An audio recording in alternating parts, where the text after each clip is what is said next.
It's March Madness, baby.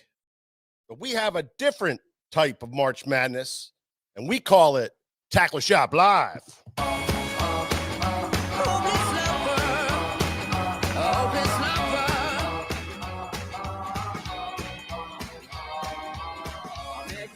Sunny day, right there you took my breath away. A young and pretty, was it just What's up, Jeremy Macbeth?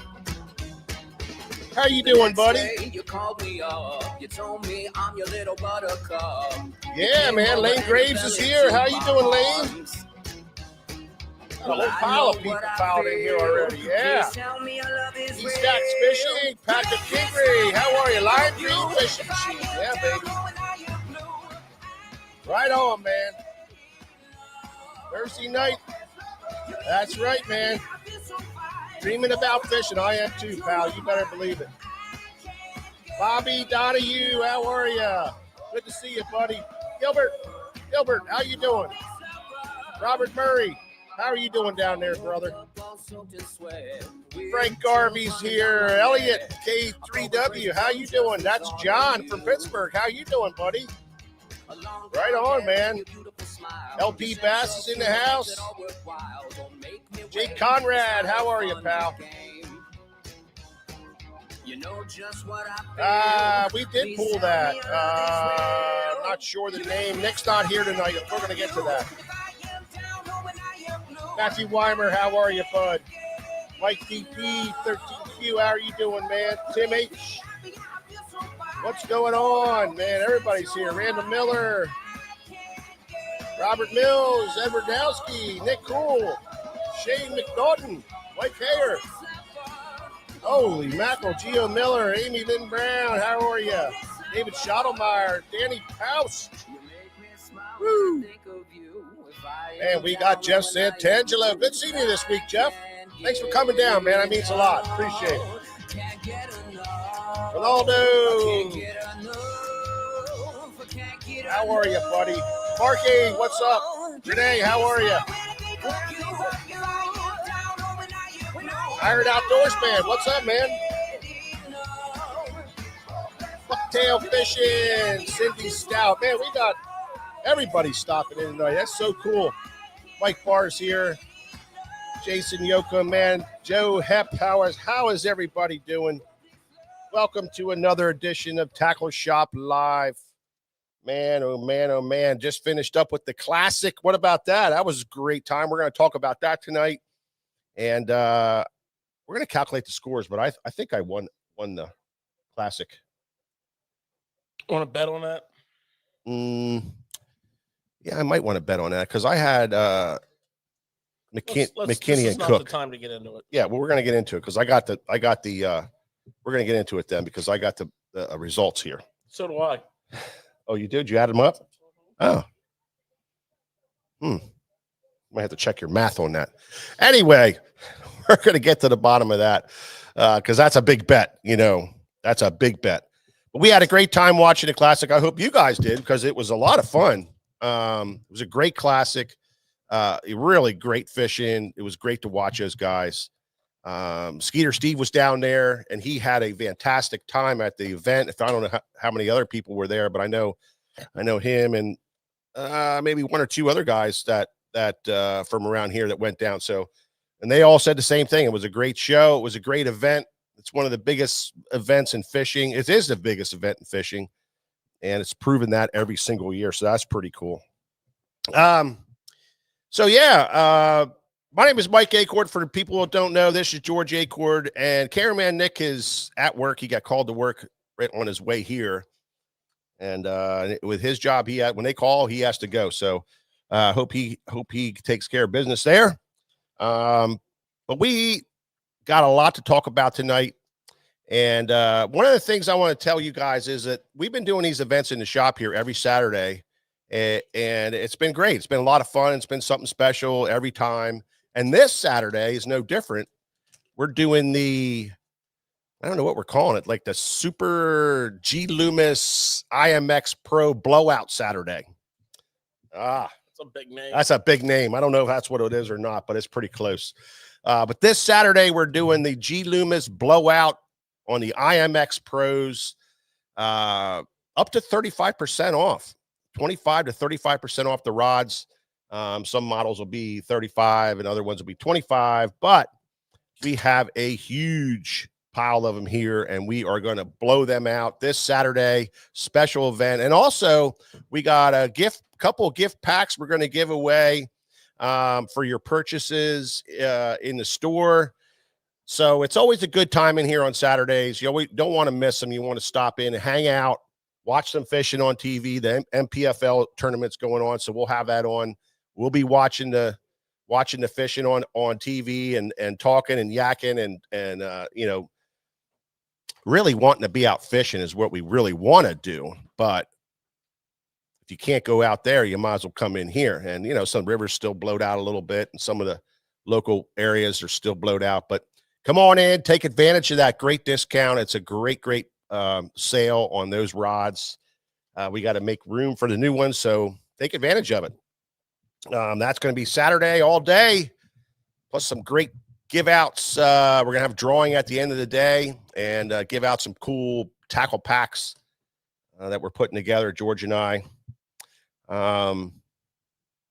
Yeah, so that's pretty much the deal. And I also want to mention too that we're coming up really quick on the registration for one of the biggest bass tournaments in the Northeast, the Susquehanna Fish and Tackle Summer Slam Tournament is coming up May the 17th, not March, May the 17th. Try saying that 3 times real quick. Yeah, it's May the 17th, and our registration opens April the 17th. And what's really cool about this tournament is, and a lot of you guys know, but for you guys that don't know, it is a tournament where the entry fee is a purchase of tackle from our great sponsors, Shimano, G Loomis, Jackal, and Power Pro. All you got to do is you and your partner need to spend $250 on those, any mix or match of those products, and that's your entry fee. So essentially, if you have a bad day of fishing, you get to keep that tackle, and you basically won the $250 worth of tackle because it's not a cash. You're not putting cash in and losing the cash. You're getting something for your money. So that is a great deal. It fills up quick. We have a 200 boat cap on it. Last year we filled it. So look for all the advertising to start on that pretty soon here. We're going to be advertising it, open up registration April the 17th, and we'll have 30 days of registration to get in the tournament. And then that big tournament kicks off on the Northeast River going out of Anchor Marina on the upper Chesapeake Bay. So you're definitely going to want to be there for that.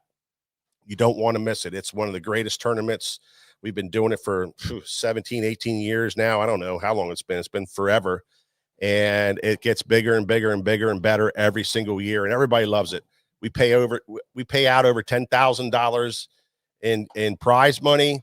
And it is just a great event. So you don't want to miss that. You don't want to be sitting on the bank saying, man, I wish I would have got in that tournament. And plus the bay is going to be fishing great. Its timing is going to be perfect for this, and everybody's going to catch fish. It's going to be one of those great tournaments. So I tell everybody too, it's amazing how many people get into money who never been there before, never really fished a tournament before. Every year, some of the new people that get in this tournament are cashing checks, and they're like, I never thought I would do good. And they end up doing really well in the tournament. So anybody can win it. Every year it's somebody different. And then the winner gets to come on Tackle Shop Live and tell us the winning ways. So you'll be invited on Tackle Shop Live. We'll pick your brain. We'll talk about all kinds of cool stuff with what you did and honor you as the champion of the SummerSlam tournament for 2026. So don't miss out on that big event. If you have any questions, you can call here at the shop. Like I said, we'll have a big page put up here on the website. You'll be able to read all about it here in the next week or so. You'll start seeing a bunch of advertising for that. So I wanted just to bring that to your attention and let you guys know that. So I hope everybody's doing well. George is getting all his stuff ready for everything that we do here. And boy, we're a tackle shop. We love talking about tackle. And this is one of our favorite segments, and we call this Tackle Talk.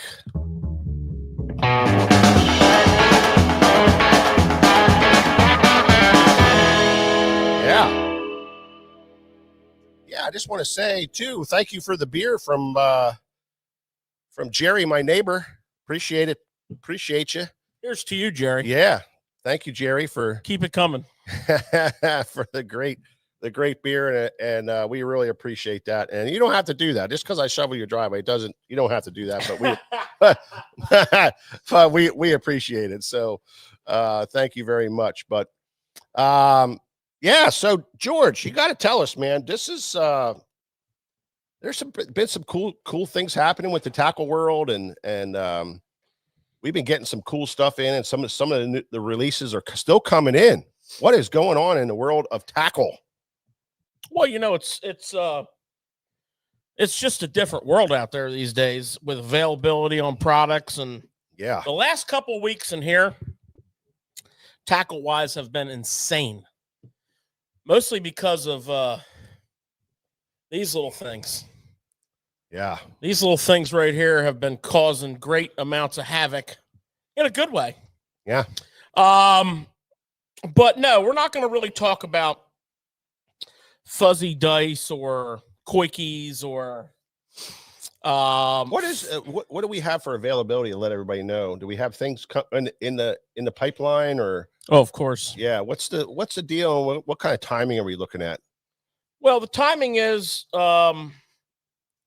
it's hard to nail down.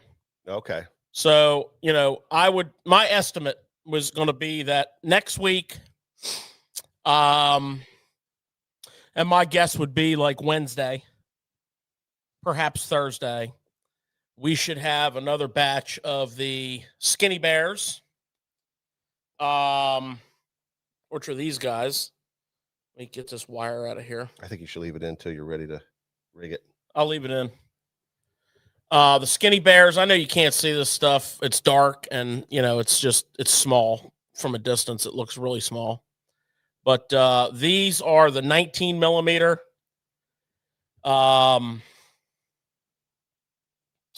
These are the 10 millimeter.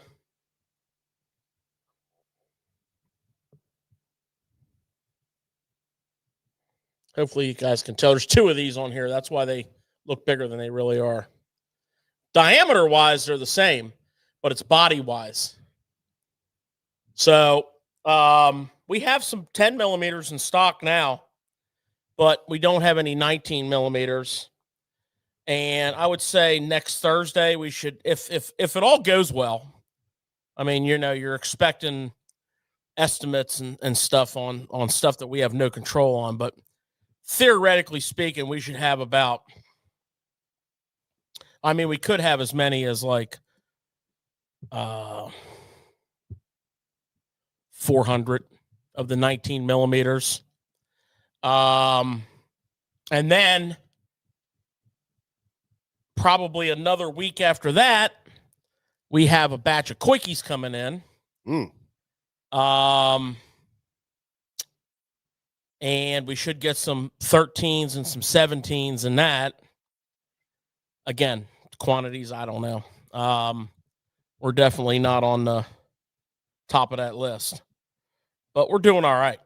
But anyways, that's just an update for you on that. No, and then if you're into the whole dice world, we carry G-Crack and Yamamoto and Z-Man and Strike King and all different shapes, sizes, colors. Oh yeah, but not really part of Tackle Talk. Just kind of an update for you there. I know it's exciting. It's like the most exciting thing that hit the market in how long? It's exciting. It's catching fish like mad. Yeah. It's a forward-facing sonar bait technique. Not really a technique, but a bait for forward-facing sonar. That is a dominant bait for forward-facing sonar. And you can also blind fish with it, blind cast with it, obviously.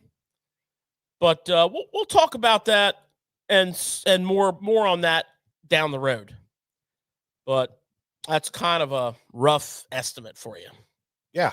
That's what I was kind of wondering was let everybody know what's going on with it, because all you hear about every single solitary thing is, these fuzzy style baits, these creature style. I don't even know what you call them.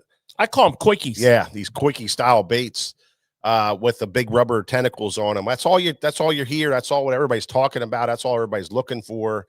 They're catching fish like mad. It's super hot. It's one of the hottest things going in the market. So we just wanted to let you guys know where we're at on it. We sold out extremely fast on both of our loads that we got in. We have another big load coming. Skinny Bear's been working really close with us and been taking care of us. So there's no reason why next week there shouldn't be another batch coming in, is what we're, fingers crossed, are all about. So, all right, big dog, what else we got, man? What's happening? I have to get on the camera because big old Nixter's not here. Yeah, why don't you wheel that camera over here? Because I got some close-up work that needs to be done. So in the BFS world, one of the single most hottest hard baits, period, is the Karashi. And that's this little guy right here. You can tell he's a little BFS bait. He's got like a number 8 hook on him, number 8 treble. And he's about, I don't even know how big that thing is. I'm going to measure it. This bait is 2.5 inches long, just for size reference. So just for size reference. Now, let me get that sucker focused up there. She should focus. There we go. Now, this bad boy, okay, this is the BFH Karashi. BFS, BFH.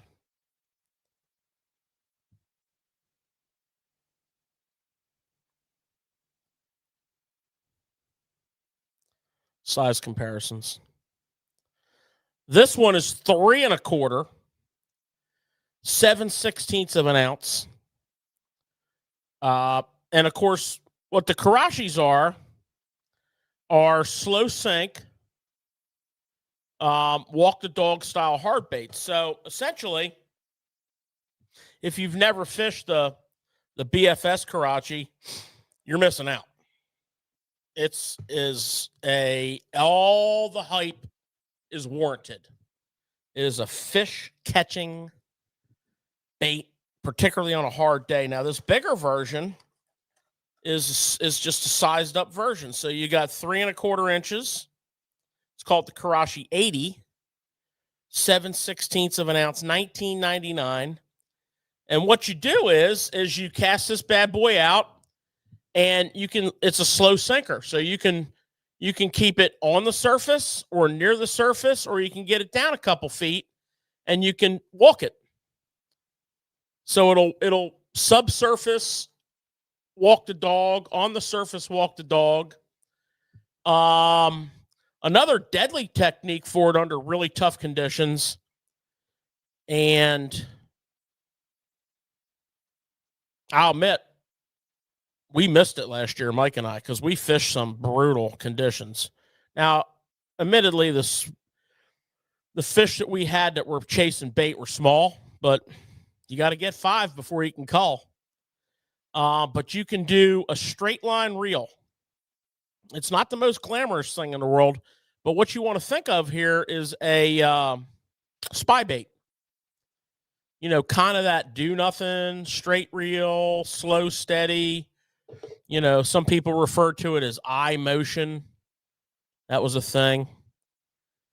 Now, obviously, we like to put input on the baits, and obviously the most popular way to fish this is with a twitching retrieve. But, we got a pile of colors for you. This is the let's look at some colors. I know everybody loves to look at some colors. All right, so this one is the Albino Pearl GB. And that stands for gray back. And I love the back on this thing.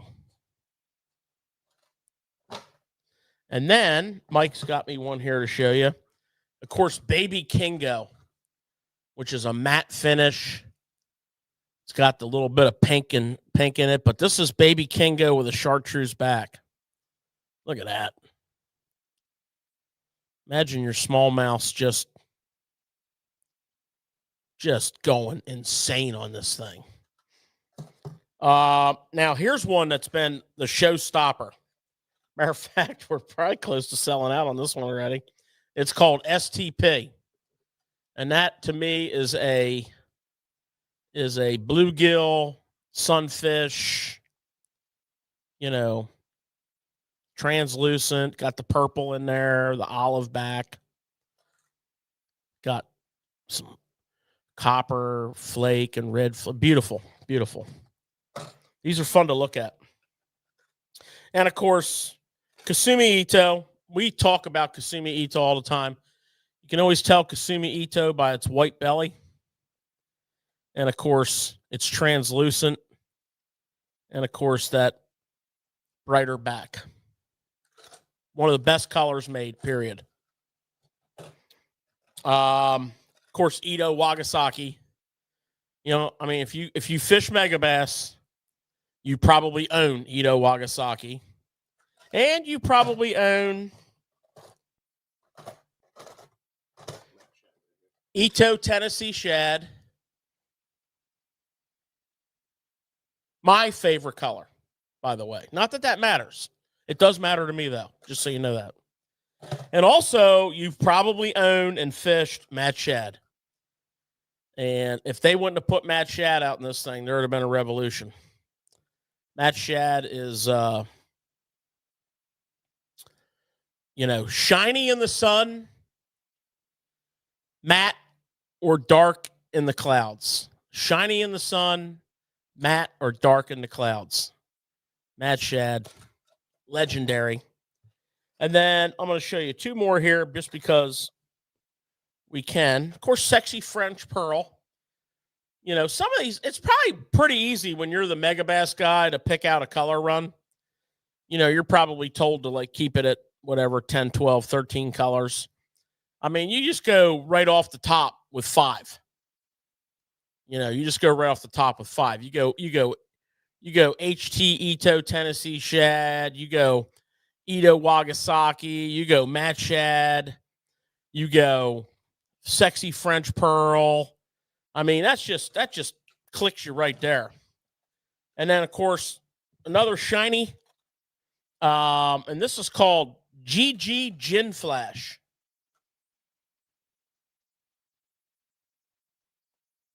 So that's Karashi 80. There's a couple more colors. You can check them out on the website. I would either, put your order in or call here at the shop. Don't call while we're doing the show, though, tomorrow morning, because the next resupply is July. So, which may be sooner than that. I don't know. Yeah. Exciting bait. We're just big time into Karashi's. What's the pepper in the package? Cayenne.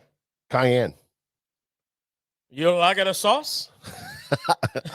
I do, but why are they putting the pepper on the package? That's because it's hot as cayenne, baby. Come on now. Hey, and on the bottom, my flavor is jalapeno. Come on. You like it a sauce. Yeah, so that's exciting stuff. Now, the little bitty Karashi, you don't fish that on over 8. This one here, I wouldn't have a problem going to a 10 or even a 12 on that. Yeah. So, anyways, that's the Karashi. I know I can just hear it right now. All the people just clicking on their keyboards. Gonna call here tomorrow. I'm going to come in early, so if you call early, I'll help you out. Now, let's talk swim baits, okay?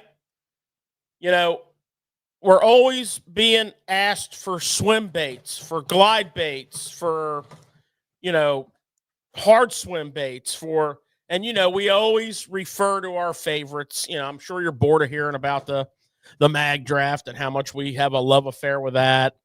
And Chad Shad.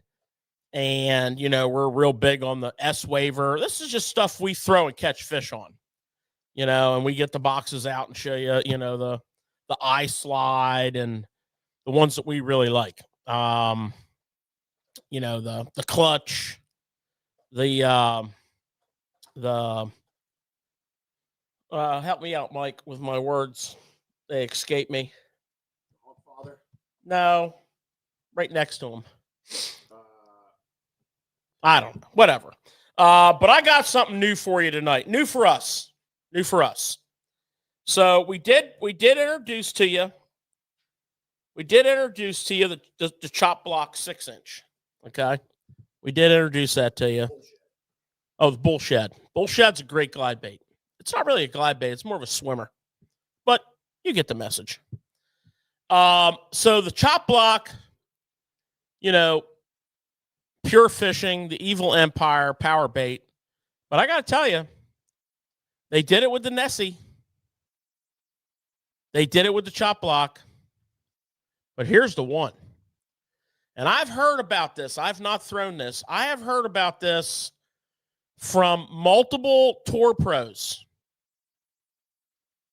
who are not sponsored by Berkley in any way, shape, or form and are buying them, lots of them. The 8-inch. This is 2.2 ounces, and I got my specs here. This is 1 ounce. This is small for a 6-inch. You think of a 6-inch glide bait, you think of this is a small bait. You can see the difference. This is the 8-inch. This is probably the more common size. This has been hot.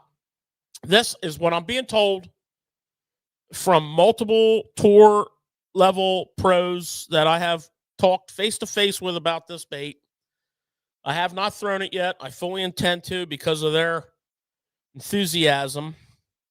2.2 ounces, a size 2.0 hook. Now, and this is just my take on it, okay? We're just kind of talking here about full transparency. I haven't thrown this bait yet. But for me, I'm thinking we get rid of this. I'm thinking we come in here, snip that right off, or better yet, take this whole harness off. Split ring. Hold on, I'm getting hooks in my hand. This is a clip here, and I found with these clips that you need to adjust them. Maybe a little, open them up just a hair because they're a little tight. So this one here, obviously, I'm going to spread that open a little bit.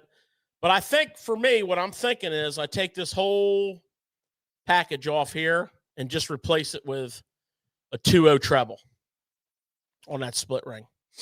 I'm not thinking I need all this. You can see the magnet back here that holds the stinger. And then the clip that holds the main hook, which we adjust. What's the other one? Oh, the swag from Z-Man. We adjust those clips, and they work better. This 8-inch, bunch of colors. We got a couple to show you here. Now this one here is called Honey Pot. You got to be chucking on the honey pot. Here is Chrome Gizzard. That's been pretty popular in the 6-inch. And of course, let me put this one down. This has been a popular one in the 6-inch. This is Greenback. Greenback. That's just a beautiful shaddy color. And then, of course, you have Raw.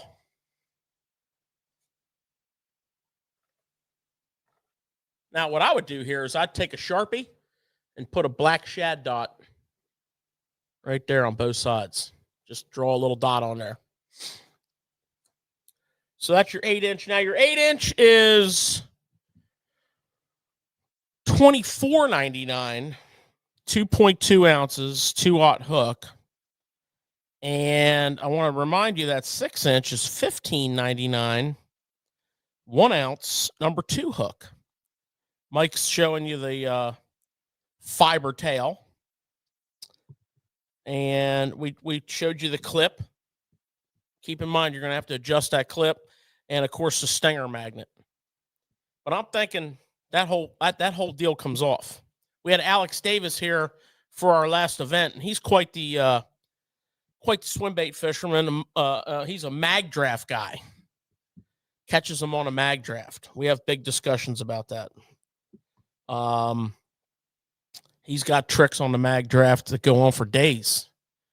He's a Gunnersville guy, tour pro with MPFL. And I mean, he's on the regular chucking up 6-inch mag draft. So now he tells me that in addition to that, he's throwing the chop block. And, you know, he's not sponsored by either of those companies. He just buys lots of them.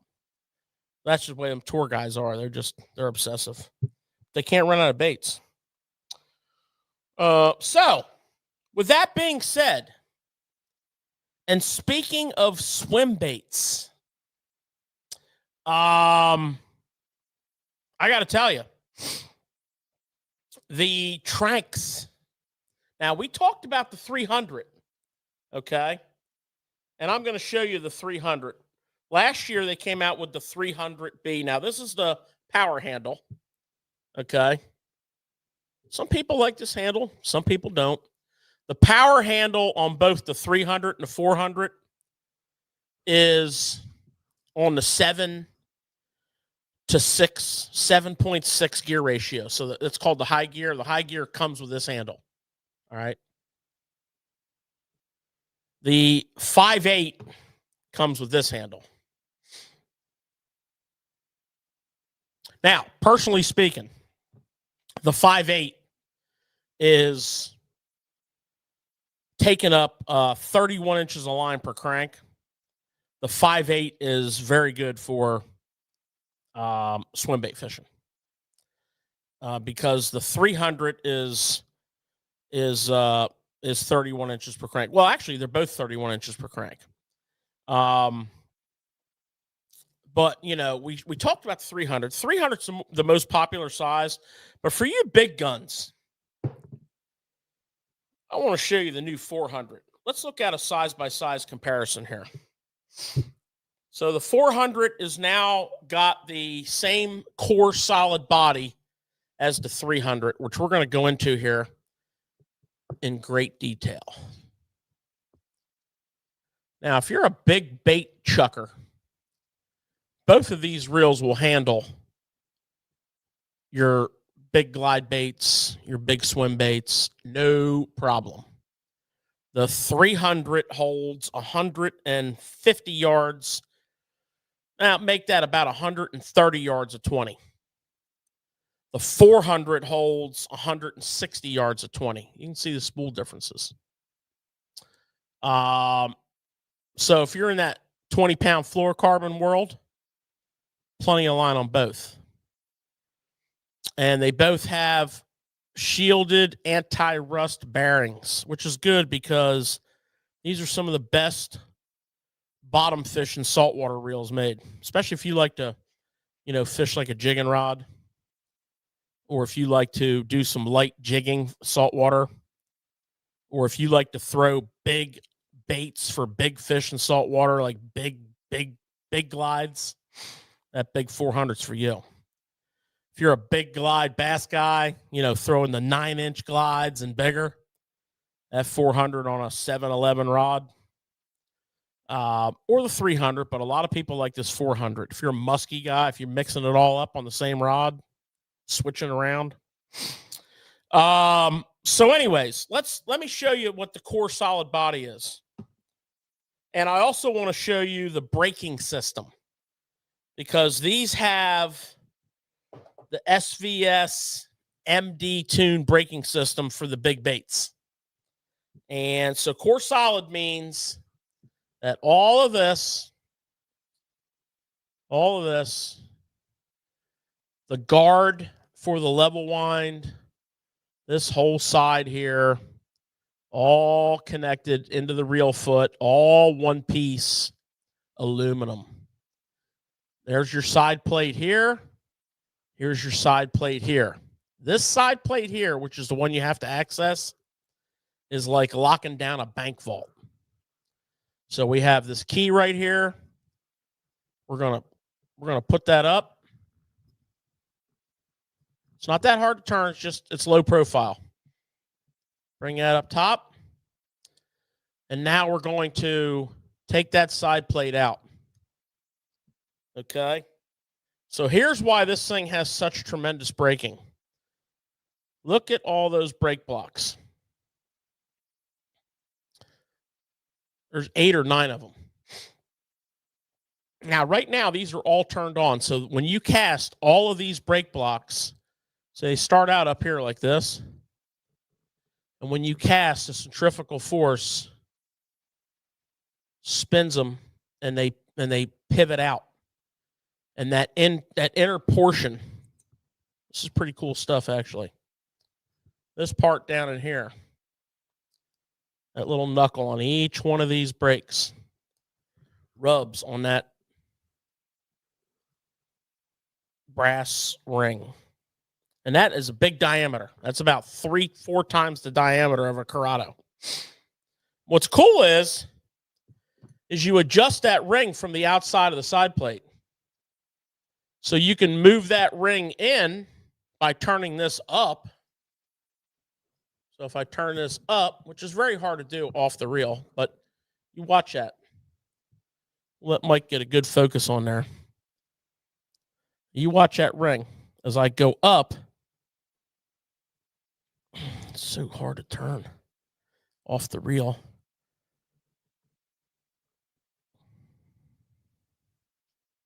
Yeah, I'm not going to be able to do it for you. This moves in. This moves in. And it makes more contact here. So you can quickly add or subtract that braking power. And then just remember the word tranks. Keep that nice and level. And pop your side plate on. Lock her down. You want to turn some weights off? Just click them up. Lock them out. I mean, that's it. So your 400 is $369.99. Looks awesome on a 7-Eleven outlier. Your 300 is $349.99. And yeah, if you're a big swim baiter, you like throwing the big swim, this is the time of the year for that. I mean, the first quarter is where it goes down. The biggest, if you want to go big fish hunting, get yourself some big glide baits and, get in the game. We get a tremendous amount of questions about, swim baits and glide baits.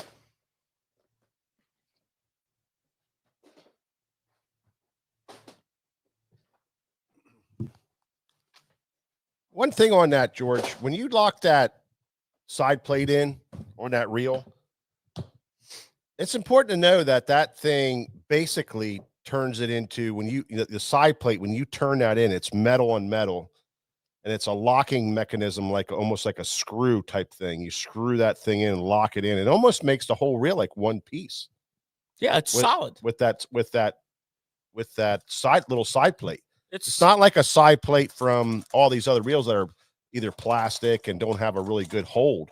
This thing locks in like a key, almost like solid. A locking key in there, and it makes the reel one piece. So what does that do? That keeps the flex down. No flex. You get zero flex. You get zero, a lot less gear wear. No flex. That's the same exact body on the Bantam and the Metanium. That is a one piece. That's about as one piece of frame as you can get. Yeah. And it's very, very solid. Yeah. It cuts that lot down on the wear. You don't get the gear wear. You also have the big micro module gearing. You don't get the wear. The reels last for years. I mean, we're fishing first generation 400s that have never seen fresh water. They have lived their life for the last 5+ years saltwater fishing. Mm-hmm. And other than a little bit of boat rash, they are smooth. They are perfect. And they got and the drag's bigger. It's got the new version has what's called a cross carbon drag. Mm-hmm. So whenever you're looking at your Shimano and you see cross carbon, what they're telling you is that they have a new fiber that is woven. And if you took that drag stack apart, you would find multiple washers with metal discs in between them. So there is absolutely, on all their reels, there is absolutely no stick, no chatter. When you're fishing for big fish with big line, and you're hooking them, big fish are different. Big fish are different. 7, 8+ pounders are different. They are the odds of landing them go down once you hook them big time. It's not like, oh, you got the big rod, the big line, the big hooks. No. Nope. The hooks, they can pull because of the pressure that's being exerted. You need a drag that is absolutely what I like to call seamless, which means if it's set properly, and we always say, you're not going to see guys running these drags pulling line, hand pulling line off the reels. Ain't happening. You'll find that same quality carbon drag in a Daiwa. Yeah. That ain't happening. You're not pulling line off those reels while you're fighting fish. Yeah. And that's you pay for that. Yeah. You pay money for that. Yeah. And every single time you use it, you'll remember for what's our saying that we have here? You'll remember for a long time, a reel that you saved all kinds of money on and you don't like every time you use it. You'll forget what you paid for a reel that you enjoy fishing with for the next 10 or 15 years. So, but as I was saying, we get the reason I brought those big reels up is the 400s are new this year. Okay. Last year, the 300 came out in the B. We went over them. I just wanted to refresh your memories tonight because now the 400s are out. And I just got the right-handers in. The left-handers are on their way in the high gear. Mm-hmm. So, in a couple days, we'll have all 8 SKUs of the new Tranks in stock, which is, let's face it, the Tranks and, bring on the comments. I'm here. Big shoulders right here. Yeah, I think the Tranks is the premier #1 low profile reel on the market, bar none. I think now you can definitely say that. I think now the way with this new generation of reel, the little things that people complained about with the older one. I don't get that. I disagree. Well, 5 years of saltwater fishing with the old reel. Yeah, but with 0.0 issues. No, I can tell you that the drag wasn't heavy enough for some issues in saltwater fishing, and that was one of the things that guys were complaining about.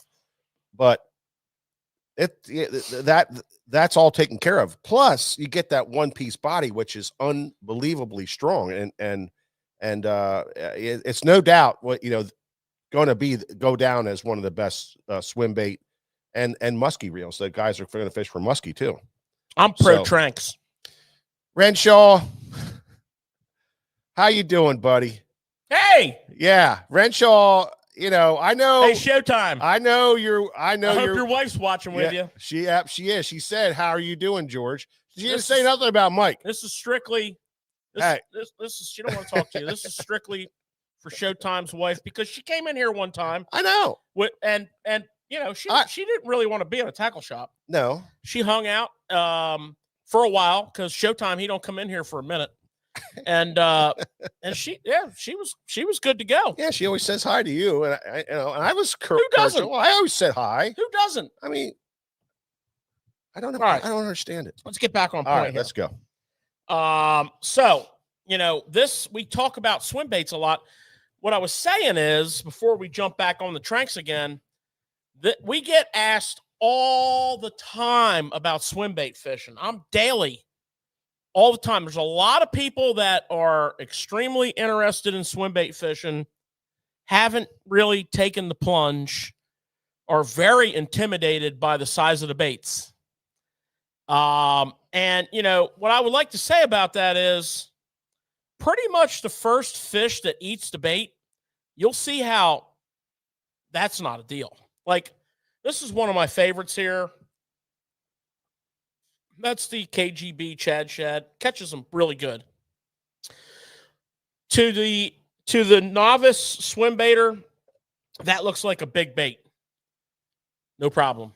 We catch smallmouths that eat it head first all the time. Largemouths love it. Here's the Eco Glide.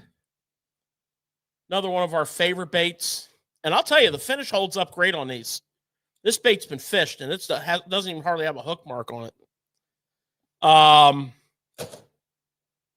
Two solid baits. The River to Sea S-Waver, the middle size, is a great gateway into this world. And of course, there's another one of my favorites. Another Eco. They like that one too. I got a little lead wire on the front hook there because these tend to ride a little high in the water. Dialed that right in. And then of course we got the eye slide from Mega Bass. Love that. That's the 178 size. And then this one here is the last one we're going to look at. This is a fish catching son of a gun right here. And that's the Shimano Arma joint. They eat that. And I like it because it casts real good. Folds in half, goes through the air. Very aerodynamic. Some of these baits don't cast real well. But that's part of the game. But getting back to it, the biggest thing is don't be intimidated by the tackle. The biggest misconception is that you need one of these 8-foot double, triple, extra heavy, rated to throw tennis shoes, and you don't. Okay, you need a rod that's going to throw a swim bait rod that's going to if you buy a swim bait rod and it's rated for 1 to 4, it'll probably throw 8. Right? They're thick-walled rods. They'll probably throw 8. But that's just telling you that to know that you have plenty of rod there, and it might it should have a little give to it. It shouldn't be a broomstick. Yeah. You need that give to keep those fish hooked when you're fighting them. And 20-pound fluoro is what we recommend. Pick your favorite reel. I'm going to tell you right now, for this size stuff here, you don't want to go below a 200 size reel. You need line capacity because, if your reel only holds 70 yards of line, you're going to cast half of it off on every cast, and your inches per retrieve are just cut down to nothing. That's a big issue right there. I like 300s. 300 size reels are primo. Michael Bradley, do you file the joints on the S-Waver?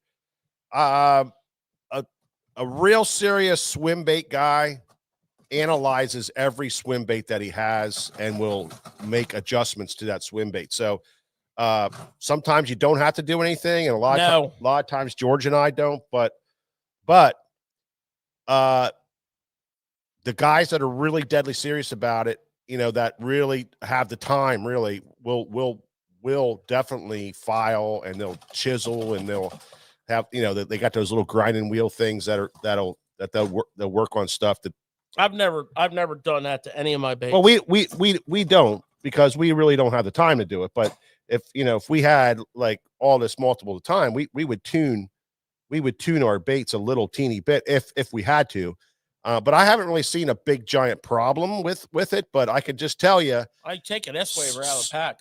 huh? Take an S-Waver out, 168 out. Yeah, I know, but there's They guys eat it. there's guys that will file and there's guys that will grind. And if you don't realize that, Oh, I'm not disagreeing. No. I'm just telling you. He asked, "Do we?" yeah, No.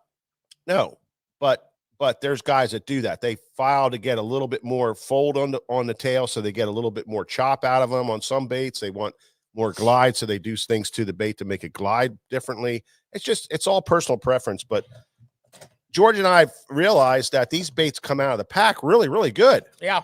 They come out really good, and very, very seldom do we have to do anything. And I think the longer you fish them, the better they get. So, Well, the biggest thing is the weighting of them. So, for example, depending on where you're fishing, and I'll give you a prime example. If you're fishing like a post spawn, decent water clarity, a little deeper water that you're in, right next to maybe the first stopping point after leaving a spawning area, and you're trying to get a big kicker bite. I'll refer to this eco right here. This just doesn't run deep enough for that. Sure, a super aggressive fish will rock it up there and blast it, but they're a lot more comfortable eating this bait. And when you're looking at water clarity, if you can see the bait down 3 or 4 feet, then the bait should be fished at 3 or 4 feet. If you can see the bait down 5 or 6 feet, then the bait should be fished at 5 or 6 feet. You want to see the bait? There are times that, I did not say you're not going to fish it up near the surface. I said a good rule of thumb. I think one of the most important things that I've learned is keep this bait where you can see it. And with certain baits, you need to put weight on them. And one of the quickest and easiest ways to put weight on them is to get some of the treble wire. And I thought I had a spool of it in every box that I have, but it's not in here. that's 6 cents. Yep. But I usually keep a spool in every box. And then you just wrap it. And then when you tear it off, it'll stretch and kind of bite on there, right? And then make a few casts, fish it a little while. I need a little more weight. Wrap it a little more. You can wrap both hooks. I always start with the front hook. So, it's kind of like you're not going to throw it off balance. It's not going to destroy the swimming action. These baits just aren't that delicate. They're bulky. They have a lot of surface. They move a lot of water. And I would say get to know your baits. Throw them a lot. Some of these baits, you can actually feel them clicking together. And, I would also say, spend a lot of time practicing your retrieves. You're going to catch fish. There's not just one retrieve on any given day. It's like throwing a crankbait. A lot of days you can crank on a straight crank and they eat it. Other days you need to stop and go retrieve to really get them to eat it. You'll be like, hey, I noticed I get a lot more bites on a stop and go retrieve. Well, it's kind of the same thing with swim bait fishing. People talk about, chopping a bait, which simply means, it's for lack of a better term, it's kind of like fishing a Zara spook underwater. Yeah, walking a dog. You pop. You kind of let it. You don't just keep pulling it. You snap it. You snap it. You can do it with the rod tip or you can do it with the reel.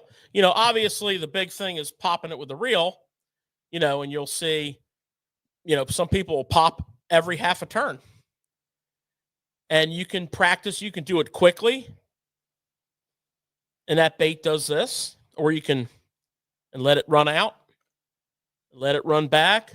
and let it run out. You can use your rod tip. I prefer the reel technique. I think it works it good. I think it's easier than swinging that big rod. But experiment. I would say when you start on the swim bait journey, buy one of these. Now this one's brand new. It's never even seen water. No, I fished it in a pond. There you go. When I started swim bait fishing, I would go to my buddy's pond, and I would. That's a great place to go. And I would stand on his dock, and I'd be able to see into the water real good, and I would throw all these baits to see how they performed, to kind of get an idea. Don't you remember me doing that 3 or 4, 5 times? I did that. That's what I talk about, like practicing your retrieves. Yeah. Now try to practice chopping, see what that did, and the glide, and how each bait glided. When you reeled it, how they chopped. Yeah. And what sank deeper, what stayed up towards the top more, and got an idea, because I was new into it a couple of years ago. Well, this is a great swim bait to get started with. It just catches fish. Now, I will say this: we had a question about, do we file the joint? No, we don't. I'm sure some people do, and I'm sure it makes it work better. But I'll tell you what I do. And that's why I said this was a new bait, because it hasn't been done yet. I do change the hooks. These are a 4X hook. They're a heavy-duty hook, and there's nothing wrong with a heavy hook. You don't want a light hook on a glide bait, but I like a 2X hook. I just think you turn those swipers into hooked fish. Just a little bit. Takes a little less for a good hook set to get that penetration. So on this bait, I like to change the hook out to a 2X hook as opposed to a 4X hook. Now, if you're fishing around like all kinds of big, giant 5+ pounders all the time, maybe you keep those hooks on, but I'm just recommending that for you. And then just start practicing. Start a slow, steady. This bait's known for a very good slow, steady retrieve. It's very good for that. And then just start practicing, get a couple of these baits. This is a great lineup right here that I just showed you. And just throw them. Do not get spun out with all of this, like, deep talk about what you have to do, that you have to have, custom released glide baits. No, you don't. You have to have, this kind of line or that kind of rod, or no, you don't have to have any of that. You need a rod. I started with a flipping stick. Mm-hmm. So me and Mike did. We're like, years ago, we said, you know what? This looks like fun. This is what we like to do. We want to do this. We're going to do this. And we started out with S-wavers. And plus, if I'm honest with you, it's another good excuse to buy more tackle. And I love tackle. I have, Well, it's fun to buy swim. It's fun to buy swim baits. It is. I mean, they're really cool lures. They really are. They're really cool. But my thing is I get in these discussions. I listen to them. I read them online on forums, and they'll have you believe that a injection molded ABS plastic bait's no good. That's not true. Yeah. It's just simply not true. These baits catch fish. They do. Really, really good. Now, the resin bait does sound different, does swim different, does act different. And you know what? It's kind of like this. Like Mike and I fished a tournament last fall, and we dialed in this crankbait bite on a particular flat-sided crankbait to the point where, we freaking hammered them. And I'll say this. If you changed crankbaits, you didn't catch near as many fish because, we changed a lot of crankbaits. He was throwing the bait that was catching them real good, and I was trying to try something alternative because we were on a big school, but they were catching on after we caught about 40 of them. Yeah. So I was trying other crankbaits, and I'll tell you, you could not get bit. And I wasn't giving up on it. And I was throwing all kinds of glide baits, and you could not get bit. And then finally, I was getting bit on a mag draft, and they were all small fish. They all were not even freaking legal. So they wanted a crankbait. Well, you can dial in that swim bait bite like that glide bait bite. And all I can tell you is there's no real crazy guidelines to it other than the same guidelines you use when you're cranking. Cut one off, tie one on. The same guidelines you use when you're jerkbait fishing, you know? Yeah. So what's one of the clues that you use to change your jerkbait color? Well, when you're not having a really, really good day. Well, I mean, for me, clarity of the water and all that stuff. I mean, your clue to change. I'm not getting bit, number one. That's good. And number two is if they're just swiping at it and missing it and ticking it and swirling at it, and you're feeling them bite it, or you're catching them just on the back hook. That's real hard. Yep. They're just barely hooking it and they're swiping at it and ticking it. You're going to make a change. We make a change. Yeah. You're going to make a change. And that is exactly, there's nothing any more mythical about it than that, you know? And a lot of times, it doesn't happen at the same pace because another aspect of swim bait fishing that you have to understand before you jump in with both feet, it's more like it should be called swim bait hunting. Because you're not going to obviously catch as many fish in a day as you do with, a crankbait or a jerkbait. You can have a pretty good day and you can catch a decent number of fish, and you have a tremendous opportunity to see a lot of fish. Mm-hmm. Like you're bird dogging them. So I always have a backup bait ready. Yeah. Smaller swim bait on a jig head, or depending on the water situation, a fluke or a wacky rig. Because you do see a lot of fish and they're fired up. They're hot. They're hot fish. And they will respond to that next cast like nobody's business. So, it's a bird dog. It's a catching tool. It's a big fish tool. On those rare days, you can have like a tremendous catch of fish. We've talked to some of these pros that fish these big time tournaments, and they talk about that one day where, they caught 28 pounds just on a glide bait, and those fish that's what they wanted. Obviously, they fished a lot of days to get to that point, but that's kind of the gist, if you will. So yeah, the chop block 8-inch is what triggered today's glide bait discussion. Yeah. Yeah. If you want to go deeper down this road, feel free to reach out. We'll take you right through it. Yeah. Chop block 8-inch, very exciting bait. You can check them out on sfttackle.com and see all the colors and read about them and get them there. We have a fair supply of them, so check them out, see what's going on.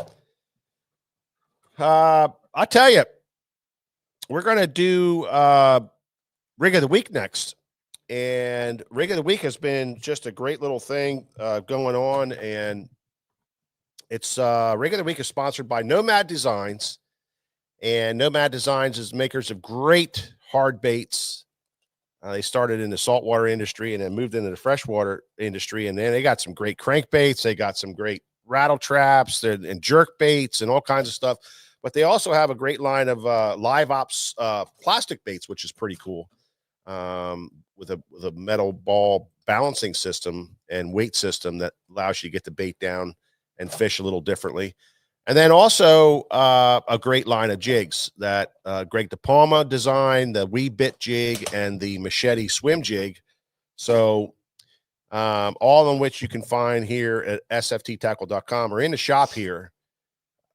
We're big fans of them, been stocking them since they went into the freshwater world. And what they do is they give us a $25 gift card for Susquehanna Fishing Tackle to give away to a winner who likes and shares and comments and tags them, Nomad Designs, you got to tag them in your post, and that will get you set up for the drawing. And every week we draw a winner, and this week is no different.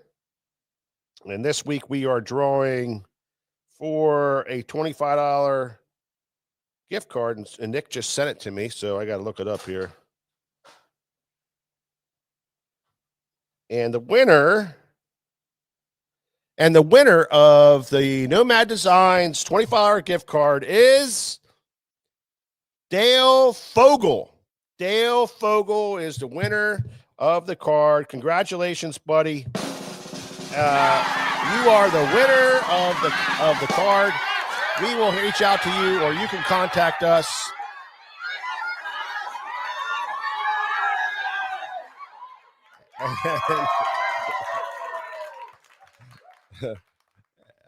We'll reach out to you, or you can contact us. Or like the last guy that won last week, he just stopped in the shop and said, I'm the winner. And so that was great. He got to use it right away in the store. But it's a $25 gift card to Susquehanna Fish and Tackle or sfttackle.com. So make sure you reach out to us so we can send it to you, or you can stop in and use it in the shop here. So that's pretty cool. But I hope everybody's having a good time tonight. You know, if you would just like and share and smash all your like buttons for the platform that you're on, that helps us out a lot. It gets us traction, gets more people involved, and invite your friends. Tell your friends about the show. If you like the show, tell your friends about it. You know, we love doing it. We're here to talk about what we love to do, and that's tackle and technique and fishing, all different aspects of fishing. We've been doing this for 35 years, going on 36 here this May, and we've been tournament fishing for many, many, many years. You know, we fished professionally. My brother made the Bassmaster Classic twice. You know, I guided for 25 years. He guided for 20 years, and we've been around the block. We've talked to the right people. We've fished with the right people, and we've learned a lot over the years. And we're just spreading the knowledge that we have, and that we learned, and that we're still learning every single day. And this show is all about that. It's all about learning. It's all about trying to get that next little nugget in your brain that you can remember to take out, and that might catch you that PB, that fish of a lifetime, or just have that great day of fishing that you've maybe been struggling with, and some of this knowledge will help you with that. And remember not to make it too complicated, because fishing isn't complicated. We overcomplicate it as fishermen, but it's good to know certain things that you can catalog in your head, that when you're out fishing, it makes you make better decisions when you're out there fishing. You kind of remember something that you heard, or you seen this scenario before, and you remember it, and you can make adjustments to those fish. So pretty cool stuff. So George, we're doing Rig of the Week tonight.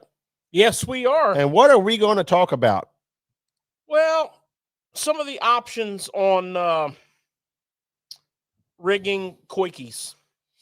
Ah, man. Everybody's been asking how to rig these things, and there is a million ways of rigging them, a billion things you can do. And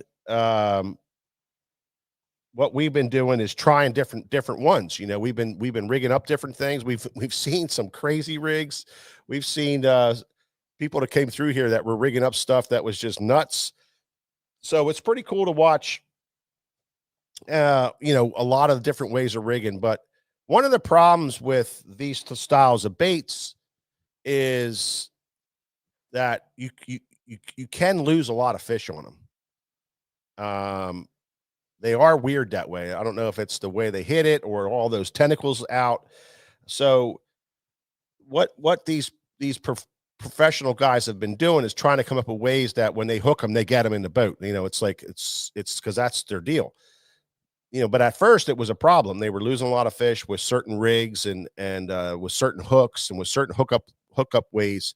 So hopefully this will help you a little bit with with your rigging so that you don't go through that. You know, you don't go through that lost fish phenomenon that happens with these big fuzzy style leg baits. So what do you got there, brother? All right. So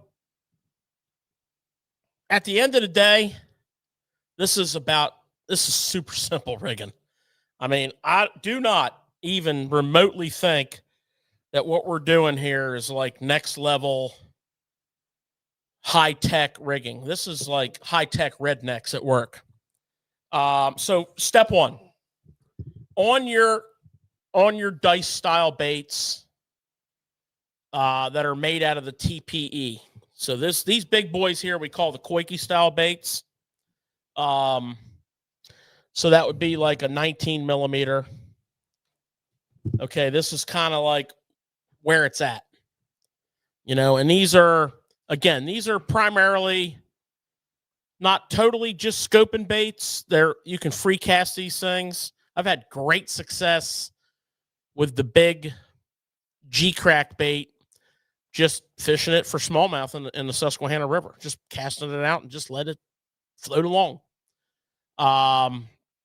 But obviously, the vast majority of these baits are being rigged specifically as a forward-facing bait. There's something about this style of bait that when you have bass that are not reacting properly to your variety of minnow baits, which happens, you know, and most people's tendency, and we learned this from scoping with minnow baits, and I am 100% guilty of this. The way my mind works. You know, Mike and I fished a number of really, really tough tournaments last summer on a stingy pool on the river here that we just got our asses kicked on a regular freaking basis. And we spent a lot of time scoping, and we caught a ton of small fish. And, you know, the way my mind works, because there's no current, the fish are negative, the bite's tough, there's bait everywhere, there's fish everywhere. You can't even scope anywhere without seeing fish. Downsize. I mean, that's just the way my mind works. Well, it turns out, upsize. I'm sure you guys have all paid attention to the trend in the minnow baits. You know, the 4-inch minnow, which still plays. Let me see here. 4-inch minnow. Third place in the Classic. Caught a lot of his fish on a 4-inch minnow. The 4-inch minnow plays big time. My favorite size. But where are we at now? Not 5-inch. 6-inch. 7-inch. That's a chunk of freaking plastic, man. And that's the same thing we got here. So what this bait does is it just triggers them. This is like a cat and you're throwing the ball at the cat, you know, and when you get the thing and you throw it at the cat just flips out and attacks it. These bass, when they're but not behaving correctly on your minnow, they will railroad this thing. So it's definitely a major player, and it's a reason why every forward-facing tournament that you see people fishing this bait. The last Elite or the one before that, I mean, every single person was scoping with this style of bait. So they don't sink real well. They're made out of TPE, lack of a better term, Z-Man plastic, which floats. So this floats. So step number one, you got to add weight. Okay, and you're wacky rigging this bait. You don't need an O-ring. Obviously, you can't put an O-ring on that thing. You don't need the little G-crack peg. Again, my mind's just shot today. You don't need that because this is TPE. You can just take your wide gap hook. Now, this one here, this is one of the ways that works pretty good at adding weight. Now, I like to use 2 split rings. And That's a little 1/8 ounce drop shot weight. And the hook is a 2/0 finesse wide gap. I actually prefer a bigger than that, like a 3/0 or a 4/0. Here's a 4/0. You can see the difference in the hook between a 2/0 and a 4/0. I'd be a little more inclined to go 3/0 or 4/0. Don't ask me why I grabbed a pack of 2/0s. Like I said, I was running around like a madman getting ready for the show. But you get the point. So this is how they come packed in the pack. There's a hole right there. So you pull this out and say again? Yeah, keep an idea where that hole is because it's hard to put these weights, in these baits. You want to use a tungsten weight. These are the easiest. That's the Gamakatsu trigger weight. You can also use a lead weight. There's plenty of space there for them. You can let a little bit of the weight hang out. And you just push it up in that hole. Now you got weight in there. 1/8 of an ounce, good place to start. That's an 1/8. I like this setup. And then you just simply, again, I told you this wasn't like rocket science. You just come in there, catch about, what is that, Mike? Not even an 1/8 of an inch of material. You can see this is tough. I mean, that ain't coming out of there. Tie onto your split ring here, just like you were tying on a crankbait. And there you go.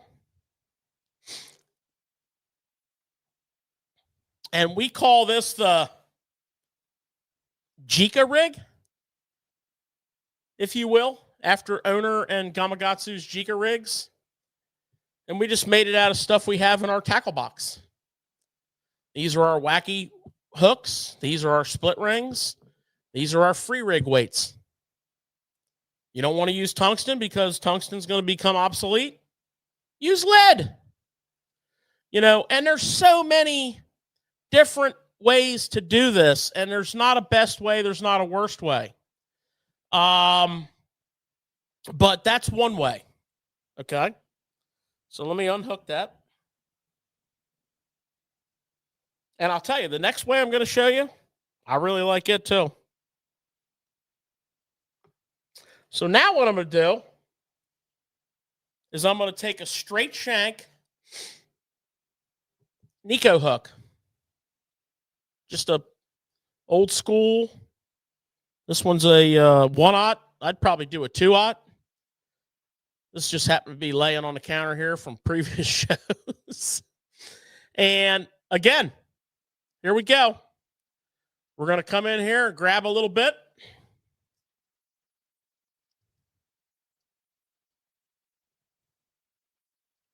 About a 1/16 of an inch. And we're going to run our hook down through there until we are about 1/2 and 1/2.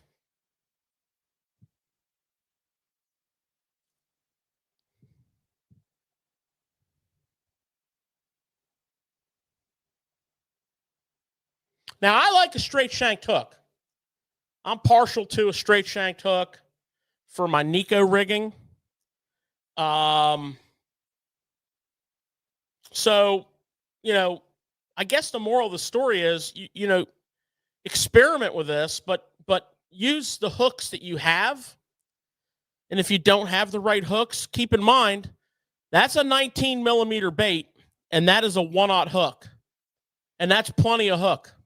Remember, this is being fished on a spinning rod.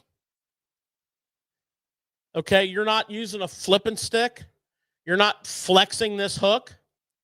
But you get a really good hook set with a straight shanked hook. Not that you don't with this, because this is my wacky rig hook. This hook works really well. And in the brush pile, I feel really comfortable. I wacky rig most of the time with the Gamakatsu Finesse Wide Gap Weedless. And you just hook that underneath there like that. Helps if you can see. There you go. And that does a tremendous job of coming through wood. It just does. And now you can just fish this with a weed guard right there. Put your little double rings on there. All right. Now, moving right along. Let's cut this out of here or pull this out of here. And I really want to discuss something that I know all of you super astute anglers have looked at. You may not have fished it. You may not have tried it. But I know one thing. You've seen it. As a matter of fact, one of the top 25 finishers in the Classic fished this. And he simply took a high-quality treble. This is a size 2 Gamakatsu G Finesse. You could do a size 1. That would be acceptable. And he simply put the weight in, and he buried 1 point in. Didn't bring it through. This is how most people do this.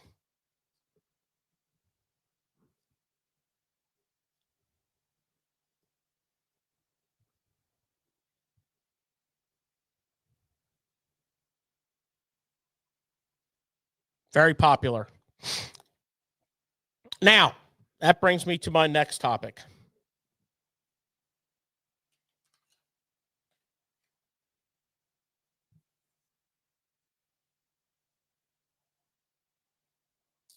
So essentially, it's a Tokyo rig.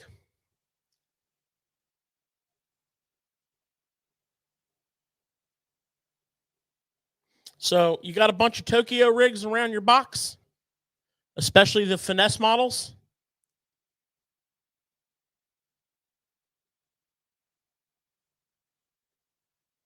Put your sinker on there. Cut this wire way down. Put your sinker on there. Bend the wire over. Cut that wire down like that. Now you essentially have this. You tie onto this little swivel here, which is what the Tokyo rig's all about.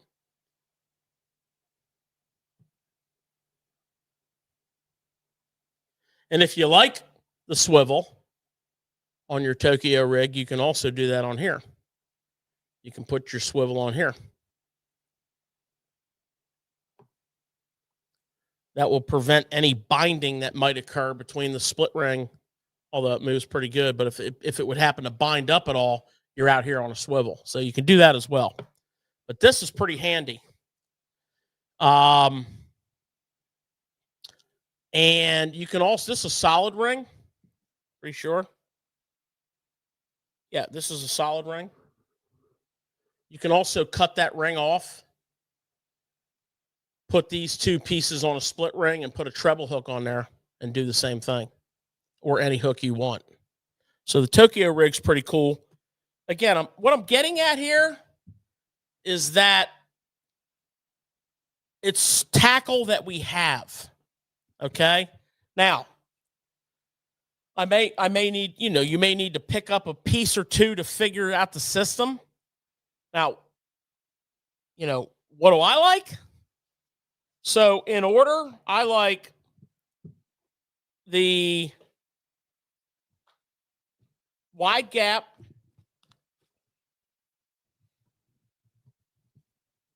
set up like this. Most of the time, I'm going to add that swivel there. But if I'm in a hurry, I'm not, because this is fine. I'm going to tie on there. I'm going to hook up there. I like that. I like that system.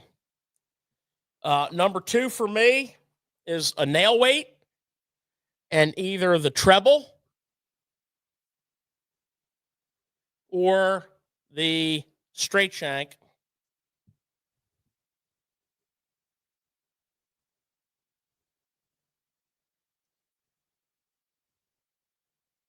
Rigged like that.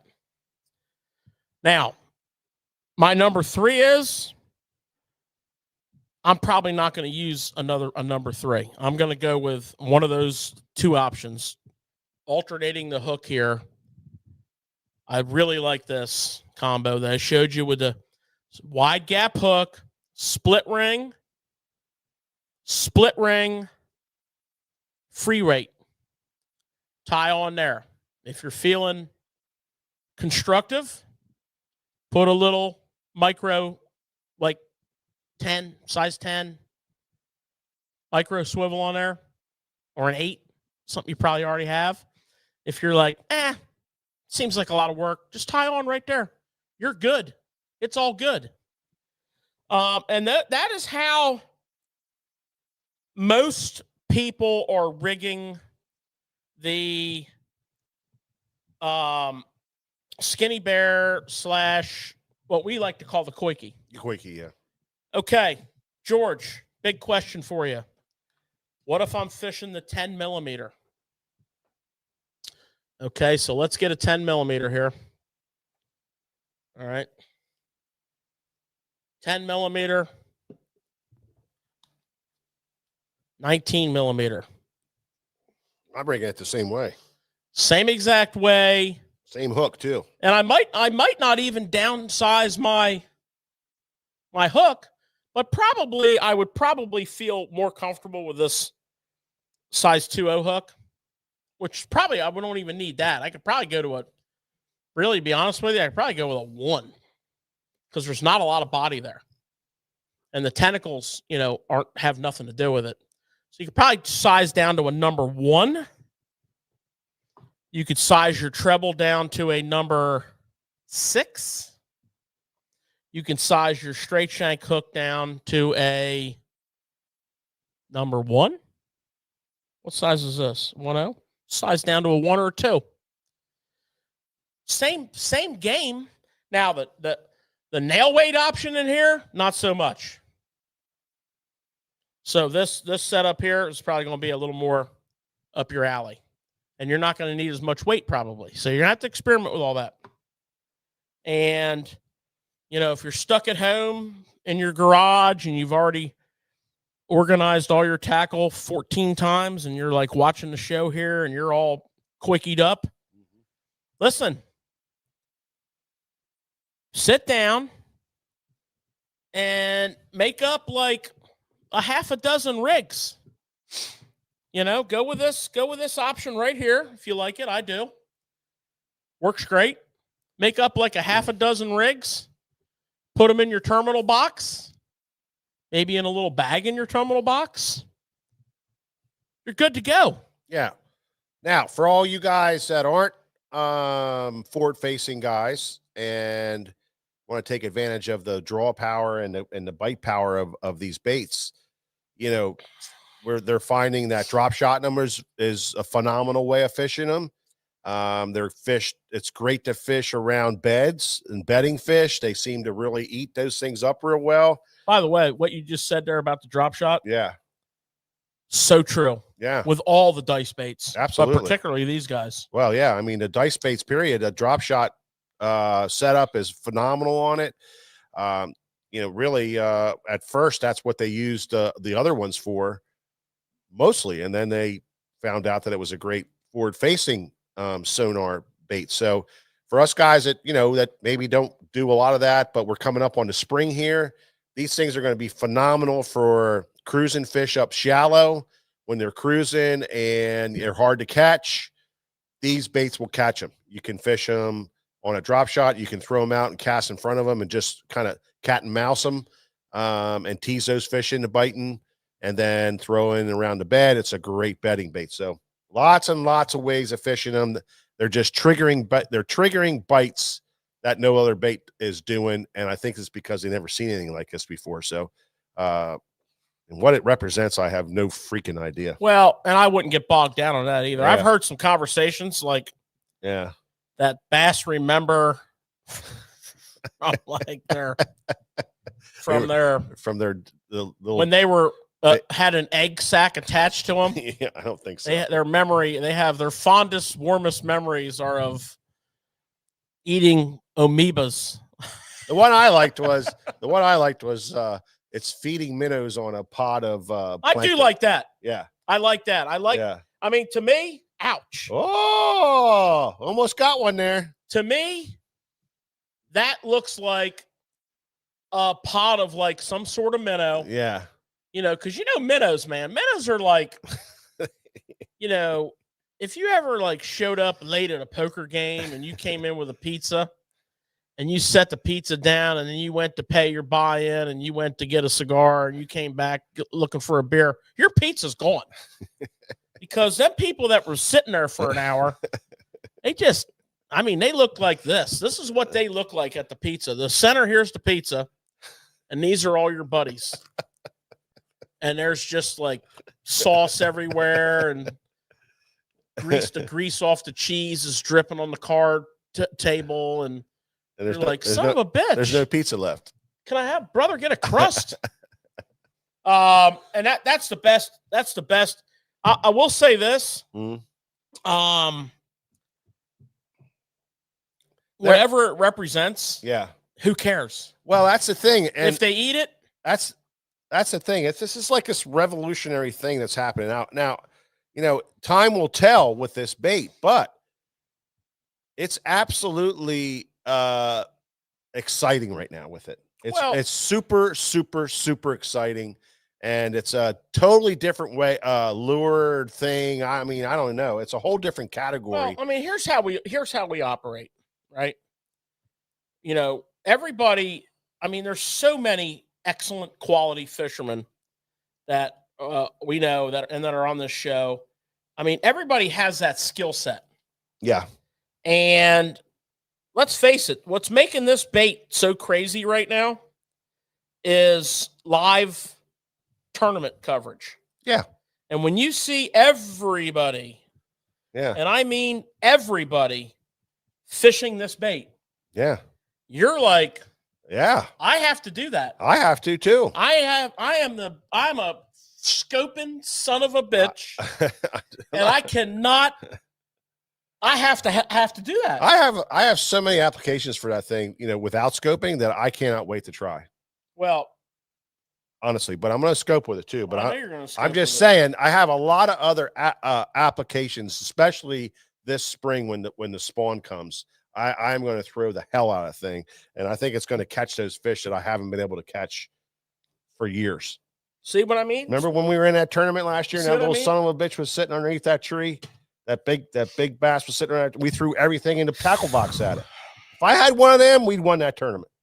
I'm telling you, we would have won that tournament. All right, just calm down. You're getting yourself worked up. All right, let's talk about the classic. All right, so there's your rigger with the rig of the week. ROTW. Yep, rig of the week, sponsored by Nomad Designs. What a great rig, and we want to talk about it. I'll tell you what, the way we're pimping Nomad, we're gonna have to revisit that contract. Brother gonna need some dabbed up a little bit. Yeah. Yeah, so we got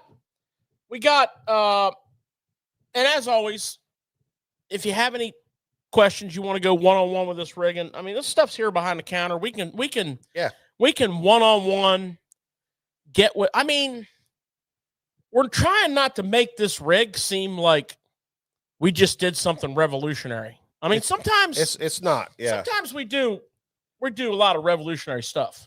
Well, we're revolutionary people. We're very revolutionary. Very but this right here is just straight simple. Yeah. This actually for me started with the G-Crack cue ball. And just like today I'm gonna figure out how to. I went trout fishing with it one time. The dice didn't work out real well. Let's not go down that path right now. I did. I went trout fishing with it, and I threw it in the water, and they went the opposite direction. All right, let's go. All right, let's go. Let's talk about the classic. Good stuff. Hope everybody enjoyed the rig of the week this week.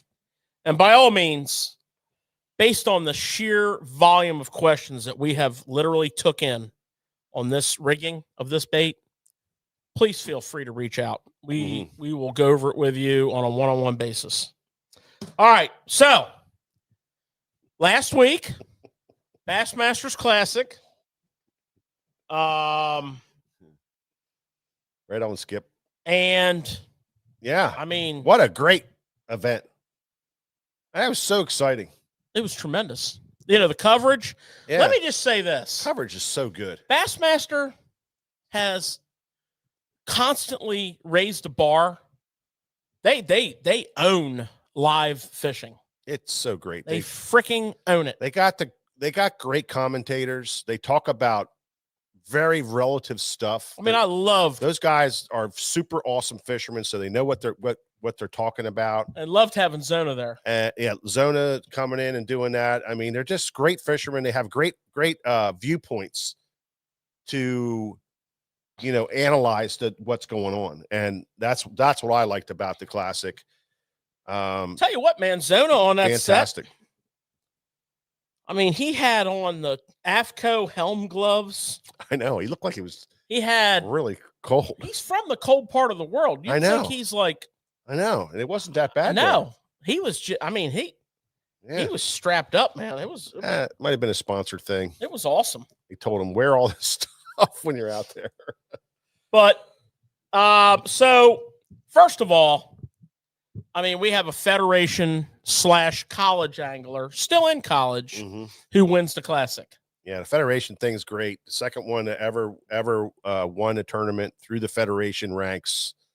He wasn't even born when Kershaw won in '94. When Brian Kershaw was won it 10 years before Dylan Nutt was born. Yep. But the Nutt brothers are legendary talent at the ages of like 19. They're on everybody's radar in the Southeast. They win all the time. There's legendary stories about them fishing like,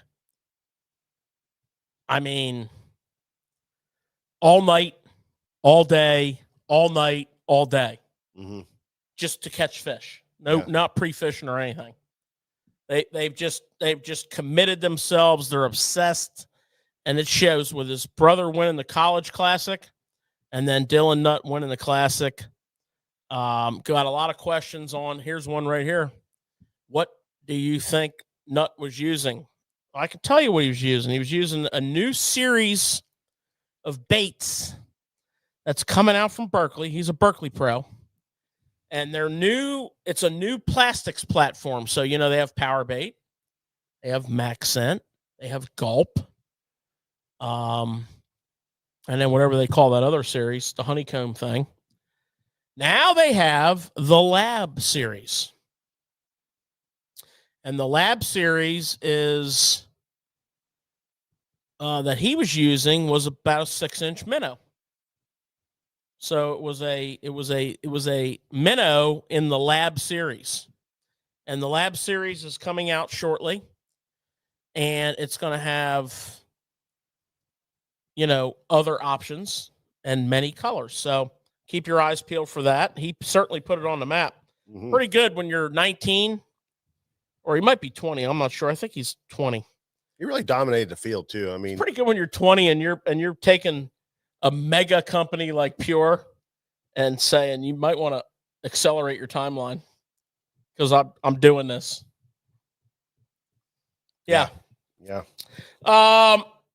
Second place, Trey McKinney was basically fishing a jig and crawl, jig and chunk, something of that nature.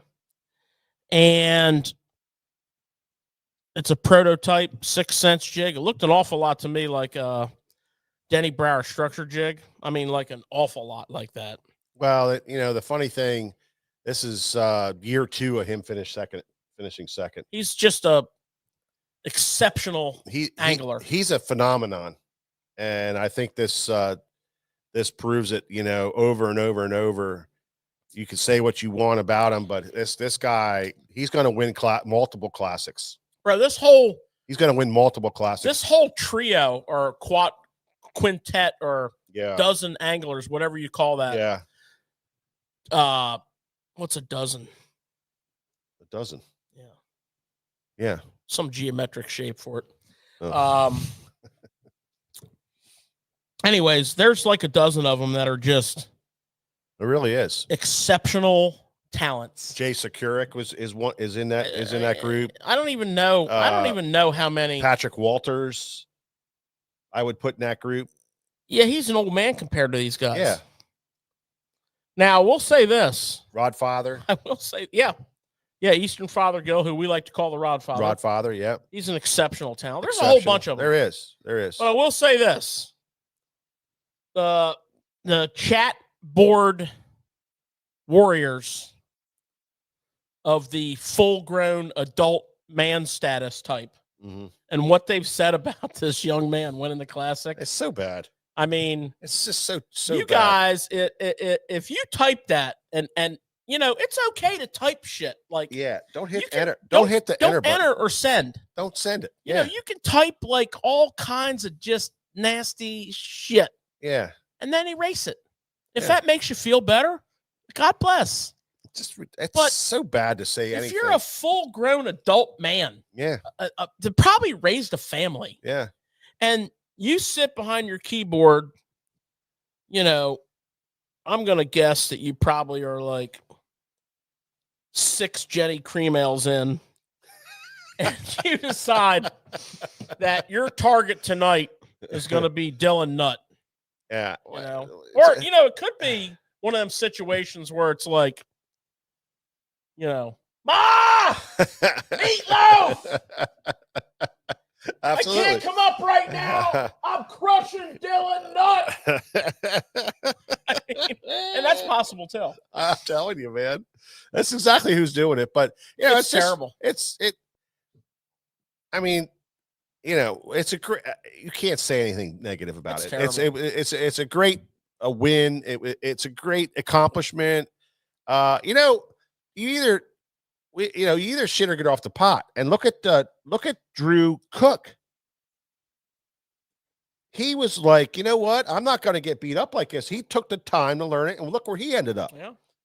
I mean, he was forward facing, buddy. He was out there doing it, and he's top. I think he was top 10 in the whole time. Oh yeah. The whole time. I think he was in second at one point. So, Drew Cook said, this ain't happening, buddy. I'm going to get out there and do it. And he went out and learned it, and he is doing very well with it. So, well, I mean, Trey McKinney's a scoping machine, and I'm sure he scoped most of his fish. Yeah. But he threw a jig and crawl. Yeah. And he threw a glide bait, a divine swim bait. Yeah. The glide bait made quite a few appearances at the Classic. Yeah. Again, you're trying to get that kicker, if you will, which we saw from Jordan Lee on day 2. He made a little pit stop on his way to his first spot, caught a 5.5. That's how you're living right. You're starting your day off living right. What about that monster 7.2 mean mouth? 7.5. 7.2. Oh, was it? Yeah, 7.2. 7.2 mean. That's the official weight of it. Beast. I mean, in the Bassmaster Classic, I mean, are you freaking kidding me? He pulled that thing out of the water, and he was like, what? What is this? And everybody's like, what? It was a great catch. It was a great catch in the Bassmaster Classic. I don't know what they're going to classify that as. I can't wait till the information comes out and how they're going to rate it. But I don't think that somebody said that there isn't a category for a mean mouth for any record. So if they throw it in the smallmouth carrier, then I think it's going to be a state record. He doesn't need records. I know. I'm just saying. He's not a record type of guy. Yeah. Unbelievable. That was just a great freaking catch. There were so many good moments in there when guys caught key fish when they were struggling, and they caught a 4-pound smallmouth, and they were like, it's beautiful. It's just so cool. Yeah. Third place was Yui Aoki. And he brought the next blip on the JDM radar screen to life with the D style. Yeah. G Lanketh. And the Virola minnow. And that freestyle. He was freestyle rigging. That G Lanketh. Free rigging. Free rigging. Yeah. I would say freestyle. Oh, he's freestyling. Yeah. He was freestyling with the free rig. That's going to be the new word for free rigging. Freestyling. Yeah, freestyling. But D-Style is being distributed by Spro in the U.S. And, it's just another, JDM primo quality company. And, of course, we're going to get involved with some of those baits, namely the two we just mentioned there. Yep. Because we're freestylers, too. Yep. We're learning to freestyle. Yep. And then I can't get off of here without talking about Easton Fothergill, who we like to call Rodfather. What a great finish for him. 7-inch. Leading the tournament day 1 and day 2, I believe. 7-inch Z2. Yep. 7-inch. Yep. 7-inch Z2 on a Carolina rig. Yeah, that was some great catches there. On day 2, or was that day 1 when the wind was cracking? I think it was day 1. Day 1, he was scoping like a mean scoper that he is, and the wind got up. And let me tell you, the best of the best struggle in that circumstance, but he still had his spots. Mm-hmm. He was still able to line up, and he didn't even think about it. He opened up the rod locker. He dug out the old Carolina rig. Yep. The old ball and chain. Yep. Which is a player. Yep. I mean, a player. You've heard the Tackle Shop Live guys go off on this thing. Yep. And a matter of fact, the next day in calm conditions, he was rigging. Yeah. He was catching big fish on that rig. He did. Key fish. Remember the Carolina rig? Yeah. Jerkbaits played. Crankbaits played. A lot of Fritz side sightings. Chatterbaits, of course, played. Mm-hmm. A lot of jackhammers. A lot of tungsten evos. It's funny. The tungsten evo's going away. And I've seen more about the tungsten evo in the last few weeks than I've seen since there was a tungsten evo. Yeah. Yeah. Tomorrow, I believe there is live coverage of the NPFL on the Harris chain. Yeah. I believe it's live tomorrow. Yeah. So if you're looking for something to do while you're watching the NC2A tournament. Loving it. Loving it. Jordan Osborne's leading with 28.6. 5th place is Greg Vinson with 18.12. I love that leaderboard. Todd Auten, 25.3 in 2nd place, who is just one of the top pro bass anglers of all time. Zach Burge, who is just a phenom. Brandon Cobb, who is an absolute legendary bass tournament angler. We have a stacked field. Mm-hmm. We have a cantankerous Florida. These guys had on insulated sim suits, puffy jackets. Gosh. Come on now. That's crazy. Tune in and watch that tomorrow. And now for the most interesting part of our show. I would like to talk about our wager from last week on the Classic. Yeah, I would too. There was a wager made, and I believe the winner receives unlimited wings and beer. For one day, one night. Well, for one, we're not going to do it. We're not going to go for 24 hours. Yeah. It's going to be a visit to our local establishment. Yeah. And unlimited wings for our winner is probably like 8. Yeah. And I got to tell you, Mike, you put up a great battle with 61 points. Now, wait a second here. Let's calculate this. Oh, I did. And you... Who'd you have? Oh, I'm not talking about me. I had 100 points. Oh, you had 100 I'm points. just saying you put up a great battle with 61 points. Don't even tell me cameraman But Nick the problem is cameraman Nick had 59 points. And in this You format, are kidding me. low score wins. You are kidding me. Well, I thought I had him beat. breathe it in, my friend. Gosh. You are a Where did loser. I wonder where I messed up at. You can help me pay I had the bill. Drew Cook in 7th, and I had Trey McKinney in 2nd. Hold on. I knew you were going to try to hustle this, so I wrote everything down. That's 9. You had absolutely no Trey McKinney. Okay. You had Fisher Anaya.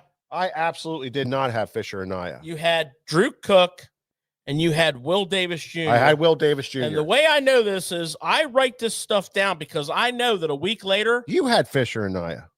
I had Patrick Walters, Brandon Lester. I'm going to listen to it again. I did not put Fisher. This is how it goes, people. I might have had Fisher and Naya. This is how it goes. I might have had Fisher and Naya.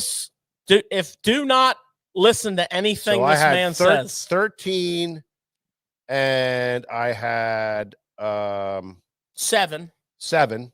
That's 20. And then my boy, freaking Just keep scrolling for Will Davis. Will Davis. Keep going. There you go. 41. 41. That's 61 all day long, son. And what did Nick have? 59. Who did he have? I can't believe you don't trust this. I don't trust you at all. Nick had Corey Johnson. All right, so Everybody watching this show is already tuning off anyways. I don't care. Corey Johnson. McKinney. Okay, so there's Chris McKinney. He had McKinney, so that's 2. And Corey Anaya. Corey Johnson. Hell, Corey Johnson is 26. That's 28. And Anaya. And Fisher and Naya.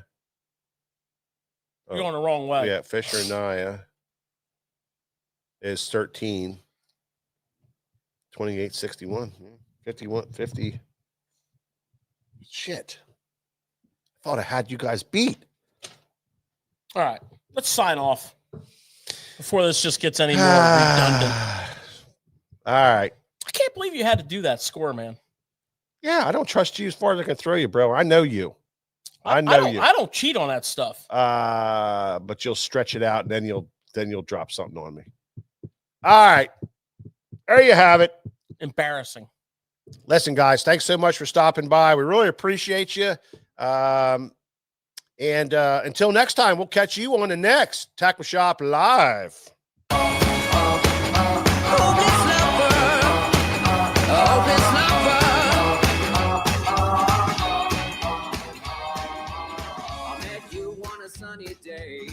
Right there, you took my breath away. Young and pretty, was it just a dream? The next day, you called me up. You told me I'm your little buttercup. You came over and you fell into my arms. Well, I know what I feel. Please tell me your love is real.